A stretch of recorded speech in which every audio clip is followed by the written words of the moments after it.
L'ennemi de la nouvelle vérité, c'est l'ancienne erreur, dit Aimé Michel Chitembo, l'envoyé de Christ de ce temps.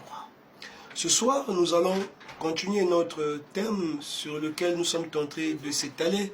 Comment reconnaître l'envoyé de Jésus-Christ en ce temps apostasique. Nous avons déjà apporté quelques éléments concernant comment reconnaître un envoyé de Jésus-Christ, notamment que l'envoyé de Jésus-Christ vient vers un peuple précis. Il vient avec un message jamais connu, jamais prêché, qui ne contredit pas la nature. L'envoyé de Jésus-Christ aussi est consacré deux personnes.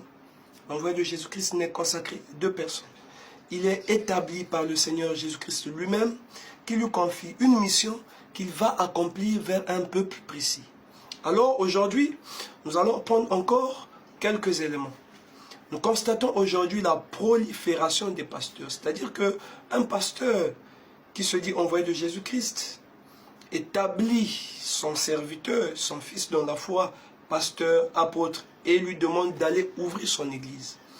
Alors nous disons que ça c'est un banditisme spirituel que nous constatons, parce que l'apôtre Paul ne s'était jamais séparé de Tite, l'apôtre Paul ne s'était jamais séparé de Timothée, l'apôtre Pierre ne s'était jamais séparé de Jean, de Jacques. Tous ont travaillé ensemble, tous les apôtres ont travaillé sous la tutelle de Pierre.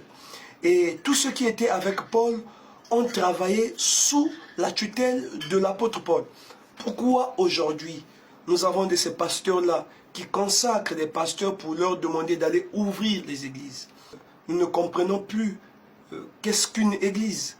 Et voilà qu'il y a maintenant aujourd'hui plusieurs pasteurs, il y a le banditisme spirituel qui s'est installé au milieu de l'église, causé par l'erreur qui, en ce temps, était une vérité. Un envoyé de Jésus-Christ ne se sépare pas de ses enfants.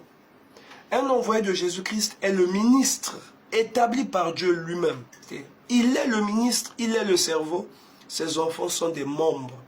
Et donc, il n'y a jamais eu un pasteur qui doit envoyer ses enfants ouvrir des églises. Dans la Bible, ça n'a pas existé avec Pierre, ça n'a pas existé avec Paul. Alors, pourquoi aujourd'hui? D'où viennent ces pratiques?